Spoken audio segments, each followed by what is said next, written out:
Weka hapa. Nani amekutuma uje ofisini kwangu?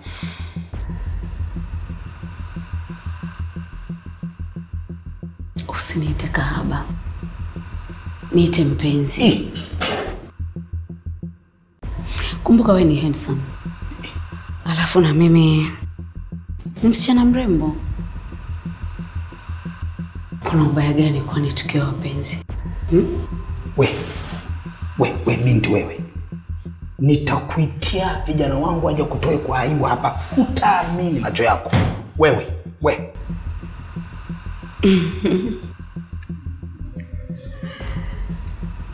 Alafu nimekuambia usona nitayo majina ya ajabu ajabu. Sina nia mbaya na wewe. Nia yangu ni nzuri tu. Hey. Wewe.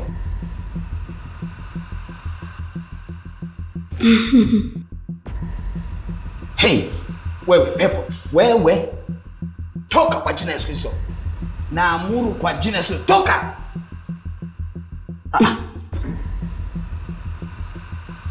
Pastor. Sikiliza nikwambie, mimi ndo nitakuwa kwanza kupiga kelele niseme umenibaka. Afu watu waje tupate aibu wote. Anyway, tusifike huko. Tumalizane tukistaarabu. Mimi ni mtu mzima. Na wewe ni mtu mzima. Na natambua kama wewe ni pastor. Lakini na wewe pia unahisia kama binadamu wengine.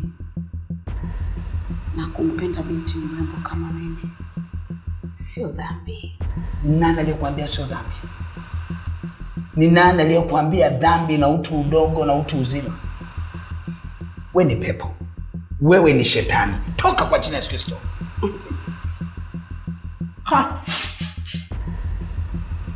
Sikia. Mambo shuke kwenye meza.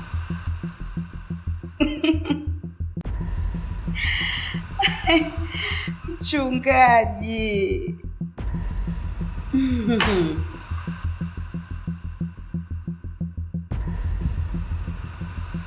Mchungaji unaharibu. Tonge kistaarabu tu. Ukileta ukali kwenye hili, utapata aibu kubwa sana ya mwaka. Alafu nikukumbushe. Mimi. Nani ananijua? Wewe mwenzangu. Dunia nzima, ulimwengu wote unakufahamu. Uone kama utapata aibu kubwa sana. Alafu kwa nini uvunje huduma yako ya muda mrefu kwa vitu vidogo tu, mambo madogo tu haya yanaongeleka? Okay. Mimi sitaki aibu nikute kabisa. Naomba ushuke ukae chini tuongee. Sasa umeanza kuongea kama mtu mzima.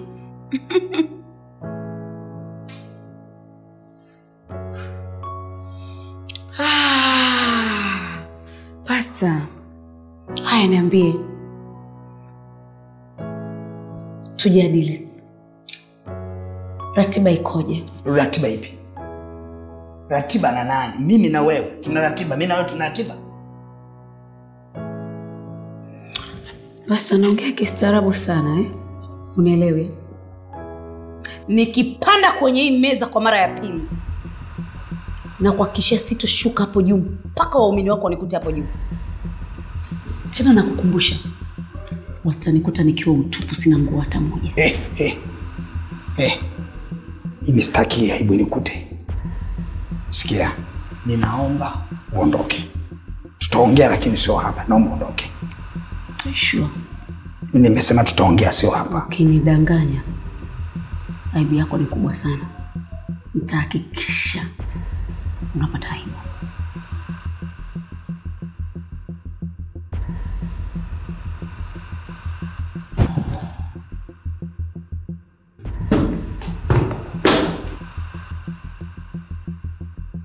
Mchungaji, ahadi huo ni deni. Najua wapi pa kukupata. Why not? Thank you and bye.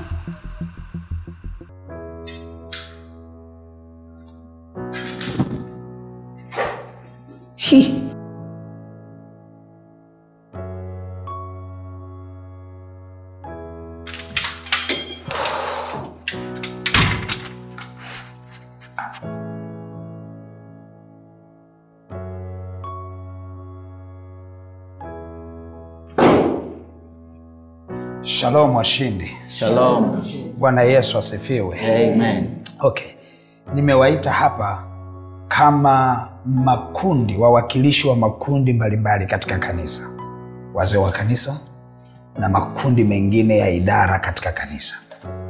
Wito huu ni wito wa dharura, lakini ni wito wa uamsho wa maombi katika kanisa. Nataka muende mkalete uamsho wa maombi katika kanisa. Tuliombea kanisa, lakini mniombee mimi mchungaji wenu sana sana sana. Kwa sababu ni moja tu, mimi ni baba wa watoto wengi. Na kwa sababu ni baba wa watoto wengi, wapo watoto wa tabia za kila aina, na wote inabidi niweze kuwalea. Nataka ninyi muende mkaombe. Mama Kawale, ninajua wewe ni kiongozi wa wamama, tena ni kiongozi shupavu. Maandiko yanauliza, wapo wapi wanawake waombolezaji? Kanisa bila wanawake waombolezaji haliwezi kusimama. Ninakuamini. Nenda kawashe moto. Baba, usijali. Sisi kama wamama ni jeshi kubwa. Sawa sawa na maandiko yasemavyo, tutasimama kuomba kama jeshi kwa ajili yako na kanisa kwa ujumla. Na sisi kama idara wa baba huwa tunakutana kwa maombi kila siku ya Jumanne, na tutahakikisha hii inakuwa prayer point yetu na kila kitu kitakaa sawa. Sisi wa baba ni vichwa, tutasimama kama vichwa kulitimiza agizo hili ulilotupa mtumishi. Amen. Amen. Sisi vijana tunayo nguvu ya kumshinda shetani kwa sababu neno la Mungu linakaa ndani yetu. Na katika kitabu cha waraka wa kwanza wa Yohana sura ya 2 mstari wa 13, maandiko yanatuambia sisi kama nawaandikia vijana kwa sababu mmemshinda yule mwovu. Kwa hiyo tutachukua agizo hili kama wito wa dharura kwa kanisa na tutaomba bila kukoma. Baba, sisi kama wazee wa kanisa wa mahali hapa tutasimama kama injini kuhakikisha mambo yanakwenda na watu wanaomba kweli. Amen. Watu wanaomba kwa mzigo. Amen. Hallelujah. Amen. Wote mahali hapa kwa uwakilishi wenu wa makundi mbalimbali mmeweza kusema mikakati yenu. Amen. Ninaomba muende mkaisimamie mikakati yenu. Amen. Na muone kama hili ni jambo la dharura na la umuhimu, wala msichukulie kwa wepesi. Amen. Bwana wabariki. Bwana wainue. Amen. Mwende kwa ushindi kwa jina la Yesu. Amen. Amen. Nimewaita hapa, nataka muongeze umakini katika kazi yenu. Msiruhusu tu mtu kuingia kama hamwelewi. Angalieni hata hivi kwa macho ya kawaida. Mkiona mtu anapepesa macho namna hiyo, weka pembeni. Msiruhusu mtu akapita tu akaingia kwa ofisini. Lakini pia lazima mwe na macho ya rohoni kuwajua watu walio sahihi na watu ambao sio sahihi. Nyinyi mmewekwa hapo, mmekaa kama lango kuhakikisha mnachuja nani aingie na nani asiingie. Kweni makini sana. Hizi ni zama za uovu, zama za uharibifu. Kuna watu wengine watakuja mtazani ni wema, kumbe si wema. Hakikisheni mnalinda malango, mnalinda mlango. Hakikisheni anayepita mmejiridhisha. Mkiona hamwelewelewa na pesa macho, weka pembeni kwanza. Amen. Amen. Mungu abariki. Amen. Naweza mkaenda. Asante.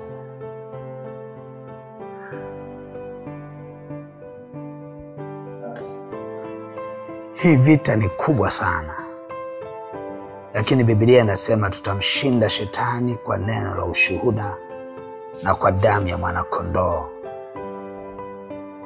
Imradi imekuja kwangu, basi Bwana ameniamini. Kwa sababu kila jaribu linalokuja linakuja kwa kawaida ili niweze kulistahimili, lakini tahadhari natakiwa ichukuliwe. Tena sio tahadhari ndogo. Hawa wengine ambao hata hawatembei rohoni, hawa wanaweza kafanyika kuwa malango ya uharibifu kwangu. Kokolo, Kokolo, njoo mara moja, chapa.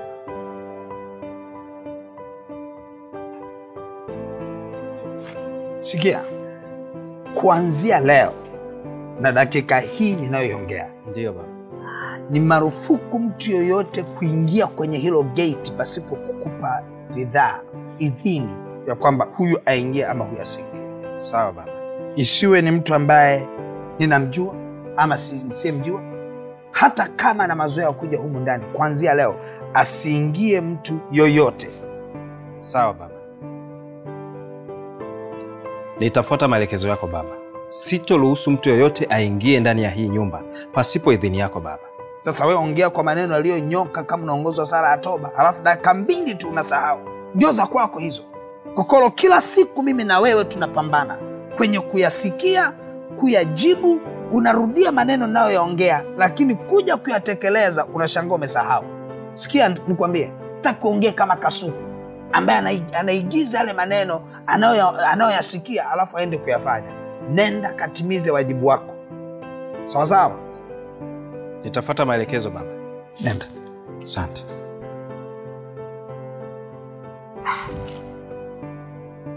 Dina.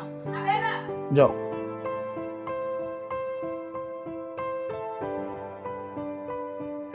Sikia, kuanzia dakika hii ninavyoongea, hairuhusiwi kumwingiza mtu yoyote humu ndani, wala kupokea simu ya mtu usiyemjua atakayeuliza jambo lolote ukalijibu litokana na maisha humu ndani. Umenielewa vizuri? Awe ni mtu ambaye unamjua, hata kama ameshawahi kufika humu ndani, awe ni rafiki yangu ama ni rafiki wa mama ama mtu mwingine usiyemjua, ni marufuku. Asante. Hii ni vita, lakini tutamshinda shetani. Kuna nini? Mume wangu unazeeka vibaya. Naona unaongea peke yako. Sizeeki vibaya na sitakuja kuzeeka. Miaka yote utaniona niko hivi hivi. Ninatembelea neema ya Caleb. Amen. Unajua, ukiona ninaongea, ndio kuna changamoto. Kuna changamoto kubwa sana inaendelea sasa hivi katika kanisa. Umeona sasa hivi nilikuwa naongea na Kokolo na Dina. Nimewapa maelekezo. Ni marufuku kumfungulia mtu yoyote, wanayemjua na wasiomjua. Awe ni rafiki yangu, awe ni rafiki yako, awe ni mgeni, mpaka mimi nitakapotoa ruhusa ya kwamba huyu aingie na huyu asiingie. Mambo yameanza lini?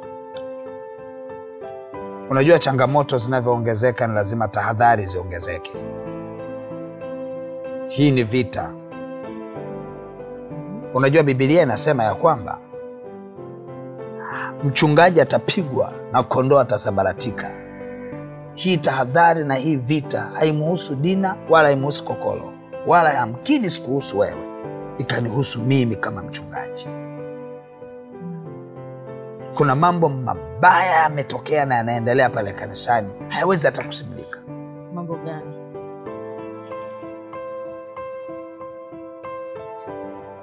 Unamjua huyu binti anaitwa Queen, binti mgeni hivi ameingia hapa kale kanisani? Ndio. Namjua Queen. Nadhani hana siku nyingi kanisani. Yule Queen ni pepo. Ni shetani. Yule Queen usimwone vile, amebeba agenda ya Lucifer kabisa. Lakini mume wangu, mbona Queen hafanani na hayo unaoniambia? Biblia inasema ni binti mnyenyekevu sana, ni binti mpole sana, na ni binti kwa muda mfupi ambao nimemtambua, ana heshima ya hali ya juu. Mbona unayoyaongea hayafanani na huyu queen? Au kuna queen mwingine ama huyu ambaye ni mgeni aliyekuja hivi karibuni kanisani? Biblia inasema tutawatambua kwa matunda yao. Usidanganywe na mtu aliyevaa ngozi ya kondoo ile hali ndani ni mbwa mwitu, tena mbaya. Unaweza kaamini queen anaingia ofisini kwangu, anataka kuvua nguo, anakuja, amefungua mlango, anakuja, ninaona kama li roho la Jezebel linasogea, najaribu kumzuia, anakuja. Yule queen unayemuona pale, usidanganyike na ile hali yake anatembea. Usidanganyike, ni shetani yule. Alikuja akavua nguo ofisini. Na alivyovua, wewe ulifanya nini? Unataka kutoka kwenye banda. Haya mambo sio ya kimwili, haya mambo ni ya kiroho. Queen amekuja anataka kuvua nguo. Sijasema alivua nguo. Na hakuna kilichotokea, kwa maana mimi ni shujaa. Mimi ni mshindi. Nguvu za Mungu zilizo ndani yangu asingeweza kunisogelea.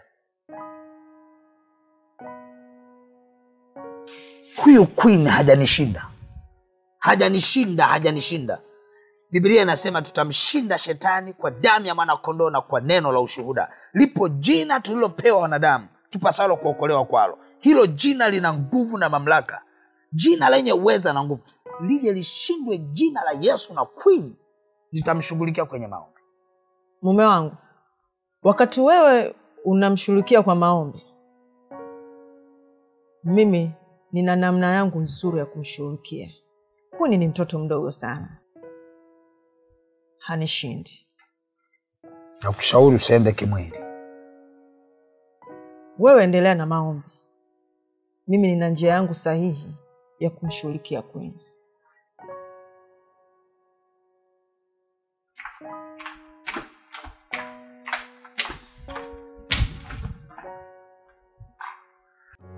Shalom wa mama. Shalom. Haya wa mama, jana niliwapa taarifa ya maombi na tulikubaliana sote tuamke saa 9 kuomba. Sawa sawa na maagizo ya mchungaji. Naomba ripoti na shuhuda, nini kilitokea tulipoamka kuomba. Mama Mdete. Wa mama, mimi kiukweli sikuweza kuamka na kuomba, maana nilikuwa na uzito wa hali ya juu sana. Alamu ilipiga, nikaisikia, ila sasa kuutoa mguu kitandani kuushusha ni kama nilivikwa jiwe, sikuweza hata kujitikisa.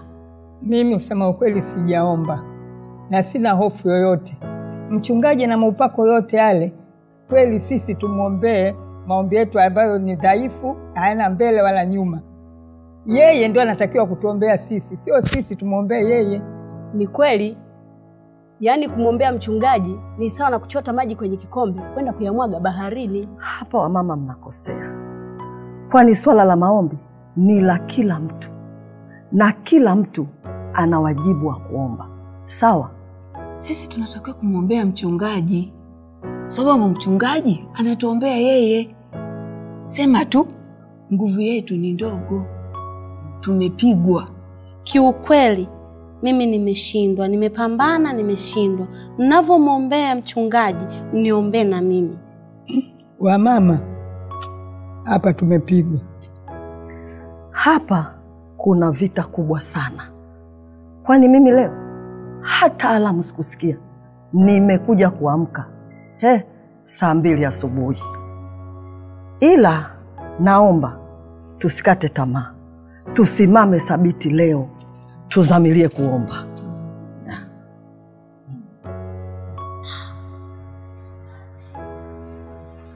Karibu na kusikiliza. Okay, sasa nataka uniandalie na uniletee utumbo, supu ya utumbo. Ndani mle weka pilipili pembeni, weka na ndimu, weka na chapati mbili. Tumbo wa kutosha. Sawa. hapa wacha nile. Yanayoendelea ni magumu sana. Huyu mtu huyu.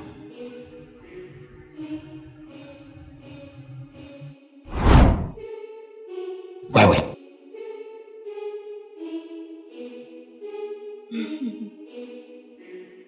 Hey, wewe pepo, wewe toka kwa jina la Yesu Kristo.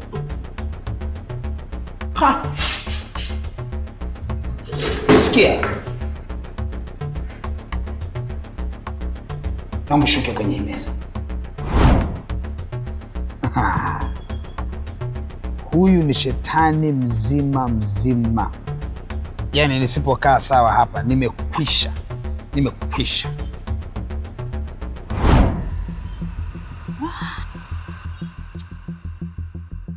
Hello handsome. Wewe. Umekujaje hapa? Na nani amekuelekeza kwamba niko hapa? Nimeshakwambia usiniite wewe. Niite Queen. We. Swala la majina achana kabisa nalo. Mimi nataka kukuambia. We, sikiliza. Nimekuambia usinifuatilie tena. Umenielewa? Usinifuatilie. Na kanisani nisikuone umekanyaga. Nimeshakufukuza. Nisikuone kanisani. Pastor, mambo yaendi hivyo jamani. My handsome. Ukitaka mambo yaende hivi, utaanguka anguko kubwa sana. Kama bwana wangu aishivyo, siwezi anguka anguko lolote. Kwanza kuendelea kukaa na wewe hapa, kusimama namna hii, Biblia inasema tuikimbie zinaa. Biblia inasema tuikimbie zinaa. Kukaa na wewe namna hii ni kujinajisi, ni kujichafua.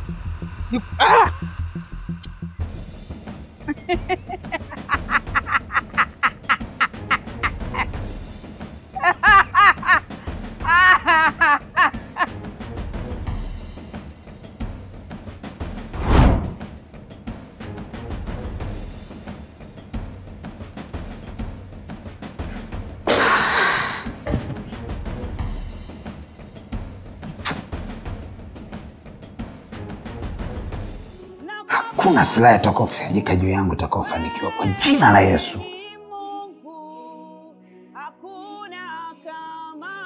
Hivi hawa maombi wanaelewa mapito ninayoyapitia? Lakini nashuhudia hawa watu hawaombi. Hawa watu hawaombi.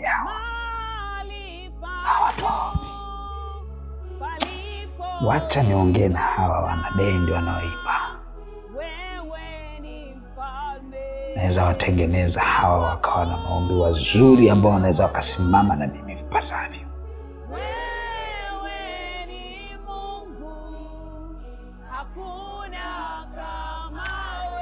Ngoja niwafuate. Ninaona wanaimba huko. Umeketi mahali pa juu palipoinuka, wewe ni mfalme, na kuabudu, wewe ni Mungu, hakuna kama wewe, wewe ni mfalme. We binti, umefikifikaje huku na nani amekuruhusu wimbe? Natoka lini umekuwa mwanabendi wewe? Samahani mchungaji. Huyu binti ni mgeni. Amefika hapa kanisani wiki hii tu. Na nadhani bado hawajawahi kuonana naye. Kwani Jumapili ndio itakuwa ibada yake ya kwanza. Alikuja hapa kanisani kwenye ibada katikati ya wiki ambayo pia na wewe ukuwepo. Ila yeye alikuwepo. Alihudumu minister na akaja moja kwa moja kuomba kujiunga na bendi. Nikamjaribu, nikamwona kuwa anatufaa sana. Hafai nimekuambia hafai. Na kuuliza wewe ni nani na umefikafikaje huko? Jina lako nani wewe binti? Naitwa Queen. Baba, naomba nafasi nije ofisini kwako nijielezee vizuri zaidi jinsi Mungu alivyonifikisha mahali hapa. Na tangu wiki nilianza kuabudu hapa, Mungu amekuwa akinionekania kwenye maisha yangu kwa namna tofauti. No. Never. Unioni. Baba, tafadhali niruhusu tu leo nije nijielezee vizuri ofisini. Hapana. Anyway. Sikia. Sio kwamba sitaki kuonana na watu. Nitaonana na wewe, lakini si kwa muda ambao unautaka wewe, bali kwa ule muda ambao ninaonana na watu wengine, ambao sio leo. Sasa hivi tayari nina ratiba zangu za maombi na tayari siwezi kurudi tena ofisini. Baba, pia naomba usikilize Uwezo wa Queen, maana wewe una sikio la tatu. Queen, endelea kuimba. Nakuabudu, wewe ni Mungu, hakuna kama wewe ni mfalme.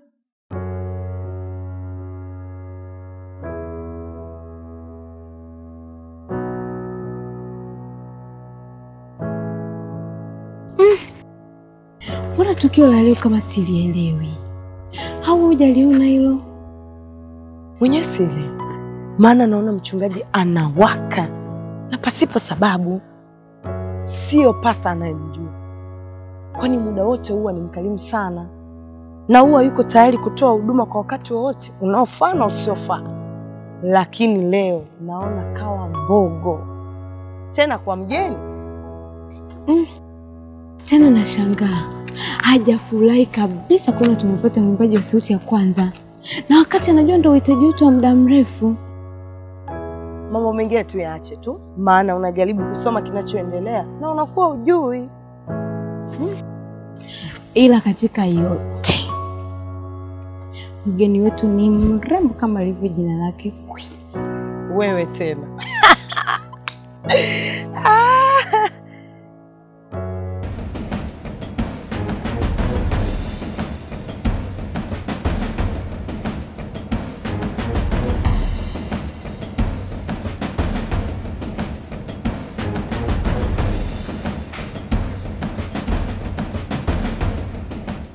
Wanawake makomando.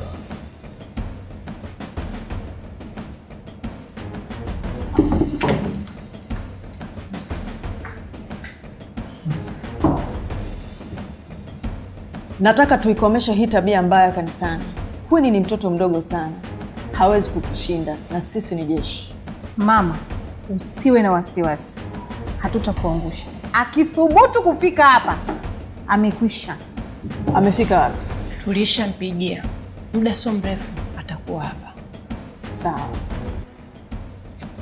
Unaonekana na wateja kweli hapa? Na wateja.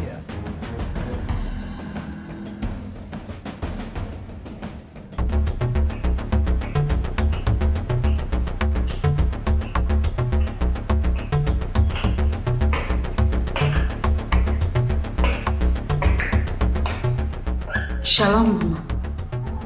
Shikamoo. Bwana Yesu asifiwe wapendwa.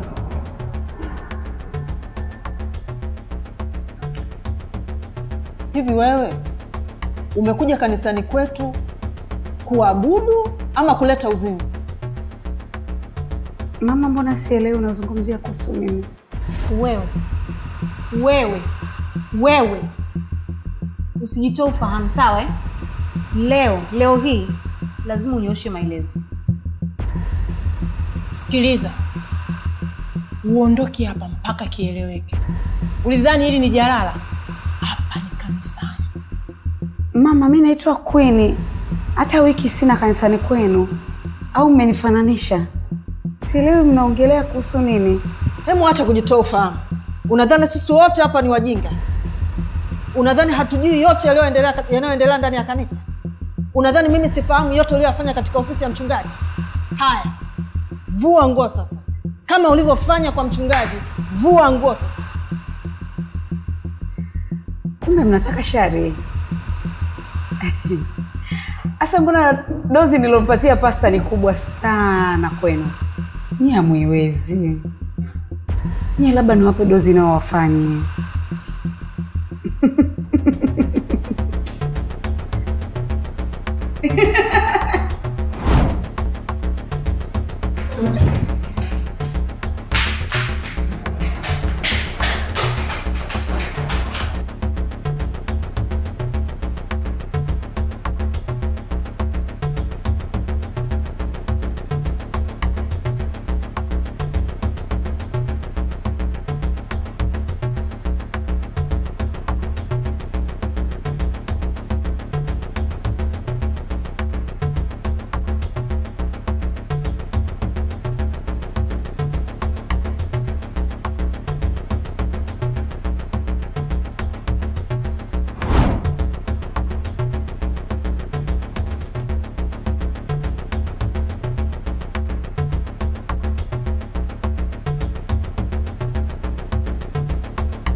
Hii ndoto aina gani?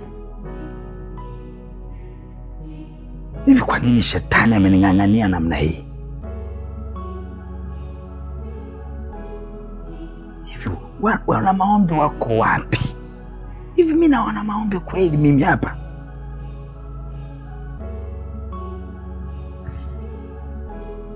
Huyu ndio kabisa. Hamna kitu hapa, wala sitaki kumugli hapa, atanivuruga.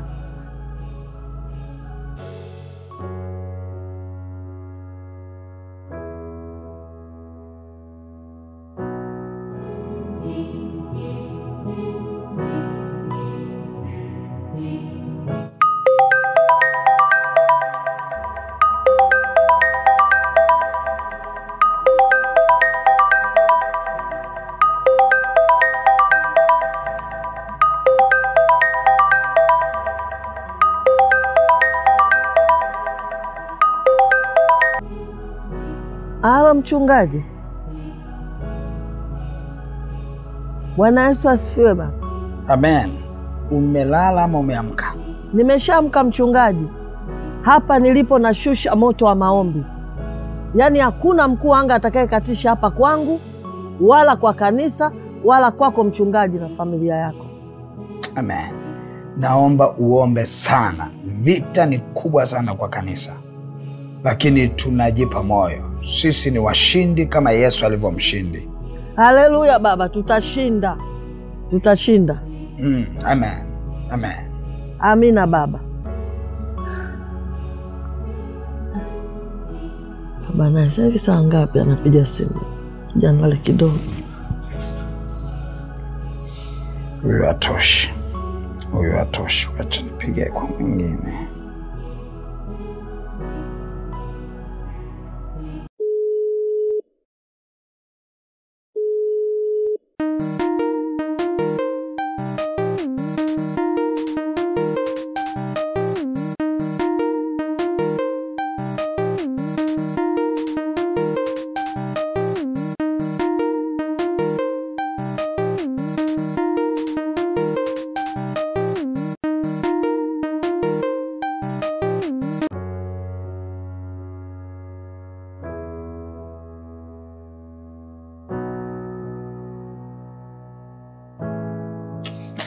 Kalala huyo.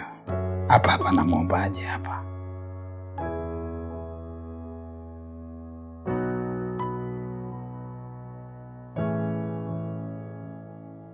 Ninakushukuru Bwana kwa kuwa wewe ni Mungu mwaminifu. Ninasema asante kwa rehema na neema, asante kwa kibali chako, asante kwa nguvu zako, asante kwa uweza wako. Naja mbele zako Bwana, ninaomba ujenzi wa choo choo chetu cha kanisa kikaimarike, kikajengwa katika viwango vikubwa, kikajengwa katika viwango vya kimataifa. Choo hiki Bwana, ninaomba ukatuinulie watu wakalete sementi, ukatuinulie watu wakalete matofali, ukatuinulie na mafundi pia watakapojenga, wakijenga hiki choo kiwe kizuri. Ukatuinulie watu wa kuchimba mashimo hayo yasijae ndani ya muda mfupi Bwana, yakajae kwa muda mrefu. Tunaomba Bwana uachilie nguvu na rehema zako, uachilie neema zako katika ujenzi wa choo hicho. Bwana tunaomba uturehemu Bwana, pale mahali ambapo hatukwenda sawa, tunaomba uturehemu Baba, katika jina la Yesu Kristo Nazareti mgoli hai. Amen.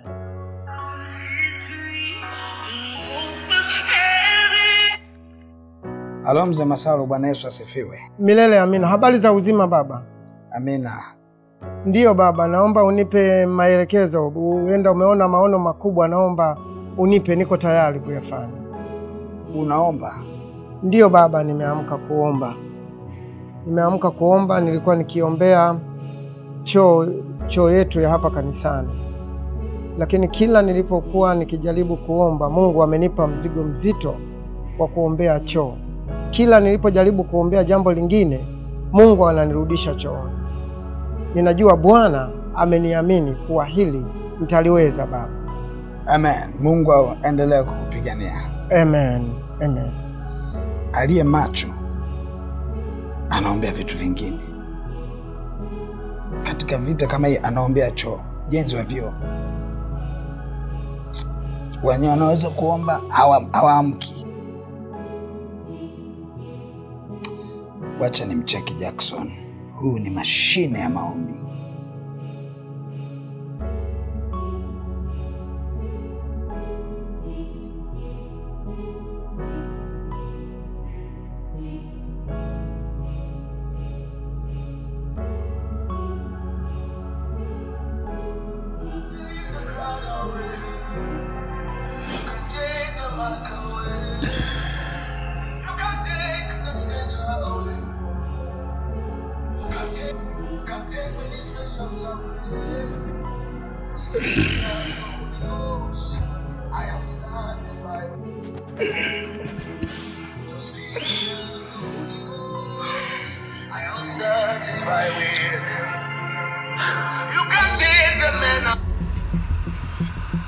Oh my God.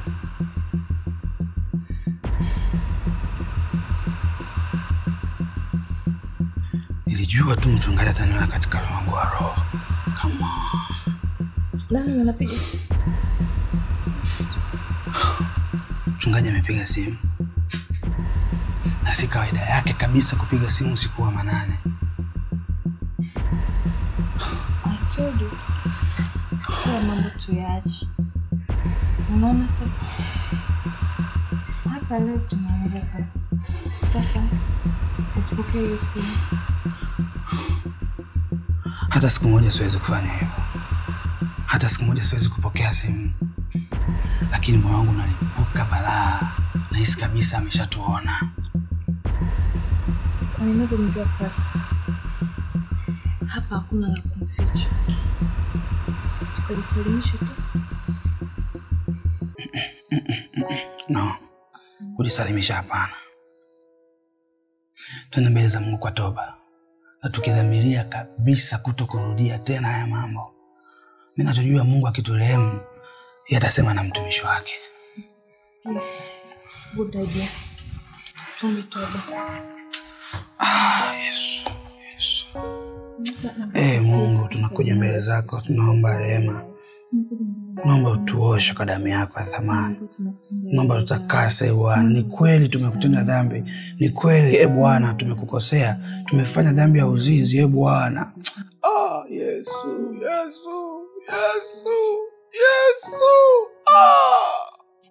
Metenda dhambi Bwana. Tumezini mbele zako Bwana. Twende wapi tukajifiche na uso wako Bwana? Yesu, turehemu kwa damu yako ya thamani. Umesema dhambi zetu zijapokuwa nyekundu kama damu Bwana, zitakuwa nyeupe kuliko sufu. Umesema tukitubu na kurejea utaturehemu na kutusamehe dhambi zetu. Itakase Bwana. Itakase ragabakasheko yandaraba. Yesu wangu ni rehemu, e Bwana.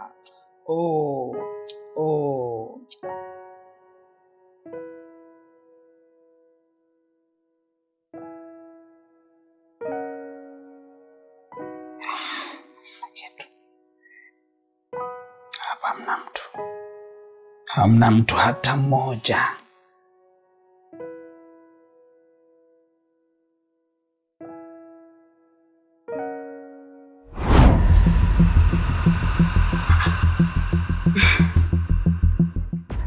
Haya, niambie, katika wote uliowapigia simu ni nani anakuwa msaada kwako? Hivyo una nini? Unataka nini haswa kutoka kwangu? Nishakwambia usinitegemee. Mimi nitakuwa. I don't care. Okay, wote ambao nimewapigia hakuna aliyenisaidia. Lakini aliye ndani yangu ni mkuu kuliko wewe pepo. Tena leo umejidhihirisha kuliko wewe pepo. I know. Unadhani sijui aliye ndani yako? Ndio maana sijakupata mpaka sasa. Lakini kwa hiyo very soon utakuwa wako.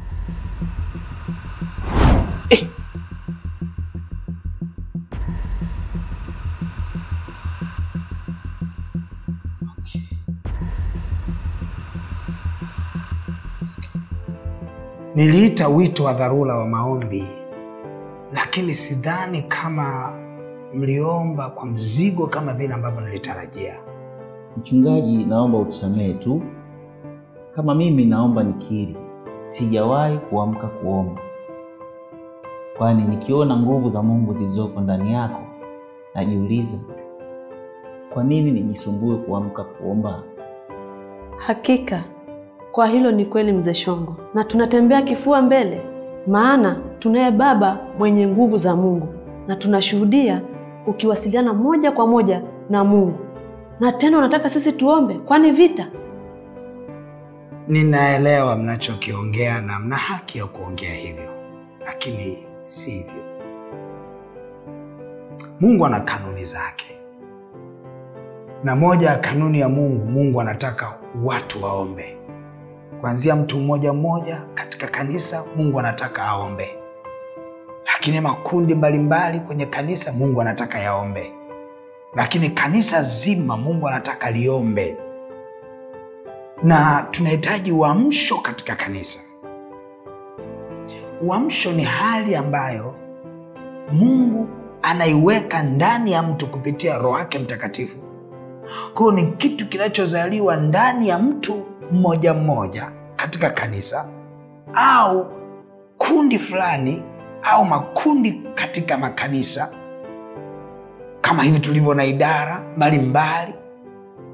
Kunaweza kuwa kuna uamsho kwamba kuna hali fulani ambayo ndani Roho Mtakatifu ameiachilia, ambayo hiyo hali inaweza ikasababisha kanisa zima pia likawa katika uamsho. Uamsho ni ile hali ambayo Roho Mtakatifu anaiweka ndani ya watu kuomba kwa imani na kwa mzigo pasipo kuchoka. Kila mtu anajisikia kuomba, kila mtu anajisikia kuomba. Hiyo ndio hali inayoitwa uamsho. Kanisa lolote lenye uamsho, shetani hawezi kulisogelea. Amen. Shetani hawezi kuligusa. Amen. Na jinsi unavyozidi kuomba, kanisa linavyozidi kuomba, nguvu za Mungu zinaanza kushuka kwenye hilo kanisa, kuanzia mchungaji hadi watu wake. Nataka tuangalie katika Biblia lipo kanisa la Matendo ya Mitume. Ukisoma katika kile kitabu cha Matendo ya Mitume ile sura ya 12, utaona kisa cha Petro kuwekwa gerezani. Nini kilitokea? Kanisa liliomba, kanisa liliungana, ulitokea uamsho, wakaomba, wakalitia jina la Bwana. Na mara baada ya kulitia jina la Bwana, nguvu za Mungu zikashuka. Malaika akashuka pale gerezani, akamtoa Petro. Na alivyomtoa Petro, aliondoka mpaka kwenye ile nyumba mahali alipokuwa akiomba. Haimaanisha kwamba Petro alikuwa hana nguvu za Mungu, lakini ni kanuni ya Mungu. Mungu alitaka kanisa la Matendo ya Mitume liombe ili Petro apate kufunguliwa. Hata kanisa letu litaomba na ushindi utakuwepo. Nataka niende mbele za Bwana. Ndani yangu nataka tuombe wakati huu. Nitamke kwa habari ya uamsho. Nitaomba kwa ajili ya uamsho wa ninyi, kila mmoja hapa akiwakilisha kundi lake katika kanisa. Nataka niombe uamsho, na baada ya hapo Mungu ataenda kuachilia jambo jipya kwenye kanisa letu. Fumba macho yako niombe. Roho Mtakatifu, katika jina la Yesu Kristo wa Nazareth, asante kwa ajili ya uamsho unaoachilia katika kanisa wa watu wako kuomba. Bwana, mahali hapa yapo makundi ya watu mbalimbali katika kanisa, na hawa ndio wakilishi wao. Baba, ninaomba nguvu zako zishuke katika jina la Yesu, kukatokea na uamsho kama uamsho wa kanisa la Matendo ya Mitume. Roho Mtakatifu, ni mwisho wa adui kucheza tena na kanisa, ni mwisho wa shetani kulichezea tena kanisa, kwa maana nguvu zako zinashuka. Ninaita uamsho, ninaita uamsho, ninaita uamsho katika jina la Yesu Kristo wa Nazareth, Mungu aliye hai. Amen. Amen. Amen. Baba, katika jina la Yesu Kristo wa Nazareth, Mungu Baba, tunakushukuru. tunakuja mbele Baba, za uso wako. tunasema asante. Baba, wewe ni mwema, unastahili. Mahali ambapo tunakuita unashuka, tunapokuhitaji Bwana unashuka. Sawa sawa na neno lako katika Yeremia 33 mstari wa 3, uliposema tukuite nawe utaitika, utatuonyesha mambo makubwa makubwa tusiyoyajua. Tunaona jinsi ambavyo unashuka na kutuonyesha mambo makubwa ambayo hatujawahi kuyajua. Sasa tunayajua. Baba, tunasema asante. Katika kanisa hili tunakuja mbele za uso wako. Baba, tunaomba rehema na neema katika kusimama sasa na mapenzi yako. Amen. Haleluya. Amen. Wapendwa, mnaonaje sasa mara baada ya mafundisho na uamsho wa maombi, hali ikoje ya maombi kwa kila mmoja wetu? Mimi maombi ya leo, yani sijawahi kuomba tangu nimeokoka. Leo nimepata nguvu mpya kabisa. Mimi leo nimewasha moto ambayo sijawahi washa hapo mwanzo. Kuna nguvu kwenye maombi. Sasa sitauzima, nitaendelea kuombea kanisa na mchungaji. Nami leo nimeiona nguvu ya maombi. Kwa kuwa nilipokuwa nikiomba, nilikuwa sielewi ninaomba nini, hata nikiomba nilikuwa sijui ninachoomba. Ila baada ya kuombewa, nimeiona nguvu ya maombi ikiingia kwangu kubwa kwelikweli. Ni kubwa sana. Amen. Lakini hata mwenyewe nimeona nguvu ya Mungu ya ajabu sana sijaiona katika maombi yangu. Na hiyo ni udhihirisho tosha kabisa kama Mungu amesikia maombi yetu. Amen.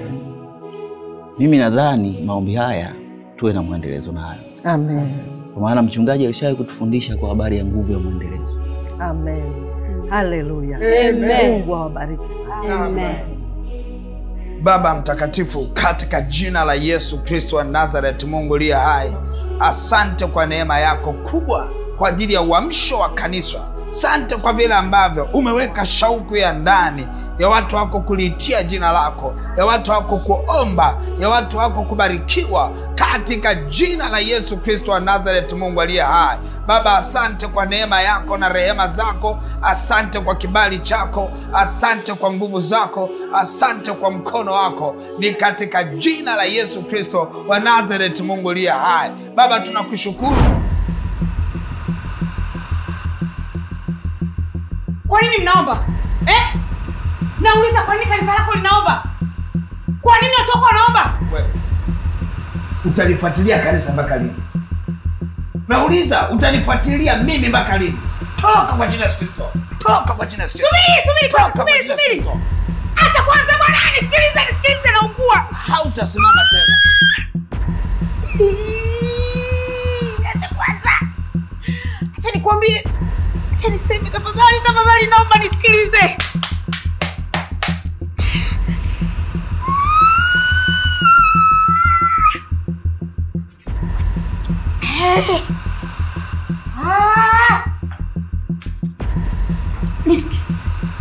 Nisikilize kwanza. Najua kama saizi una nguvu tofauti na mwanzoni.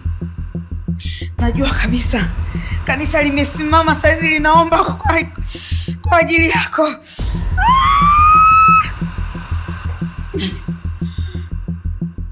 Nauma. Waambie waache kuomba, naumia.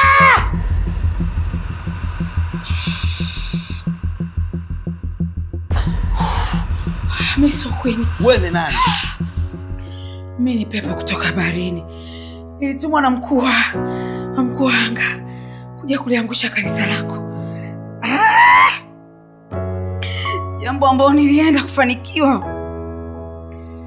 lakini kutokana na Mungu aliye naye nimeshindwa. Nimefanya kazi kwa shida sana, lakini sijawahi kukata tamaa, ila nakiri nimeshindwa. Waambie sasa kuache kuomba kwanza, naumia.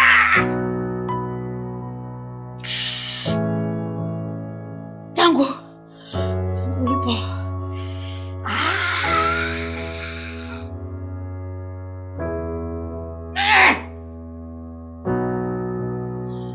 ulipozungumza na watu wa juu habari ya kuomba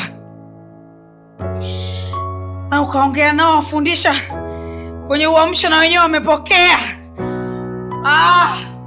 sina budi kurudi kuzimu nilikotoka. Hongera sana. Mungu wako ni mkuu sana, tena ni mwenye kuogofya na anatisha kama nini. Na hata siku nilipokuja ofisini kwako, nilipopanda juu ya meza, nilihisi kama nimekaa juu ya makaa ya mawe, lakini nilivumilia nikiamini nitashinda. Sina budi kuondoka tena kwenye maisha yako na sitorudi tena. Waambie watu waache kuomba. Haya, na kuamuru toka kwa jina la Yesu Kristo. Na kuamuru toka kwa jina la Yesu Kristo. Mwisho kuanzia leo, na hautarudi tena kwa jina la Yesu Kristo. Na kuamuru nuka. Toka, rudi kuzimu. Na kuamuru kuanzia sasa, rudi kuzimu katika jina la Yesu Kristo wa Nazareti, Mungu aliye hai. Amen. Yes. Yes. Kanisa limepona. Kanisa limepona. Kanisa limepona. Kanisa limepona. Yes. Kanisa limepona. Kanisa limepona. Mungu atabaki kuwa Jehova. Ni matumaini yangu ya kwamba umefurahishwa na umejifunza. Mungu amesema na wewe kupitia filamu hii, na endapo ungetamani kusupport huduma hii izidi kuendelea zaidi na zaidi, kuna namba hapo za account ya Holy Movies, unaweza ukatusupport ili tuendelee kutengeneza sinema bora, nzuri zaidi na zaidi kila siku, ili uendelee kujifunza na uendelee kubarikiwa. Mungu akubariki sana. Naitwa Pastor Miamba.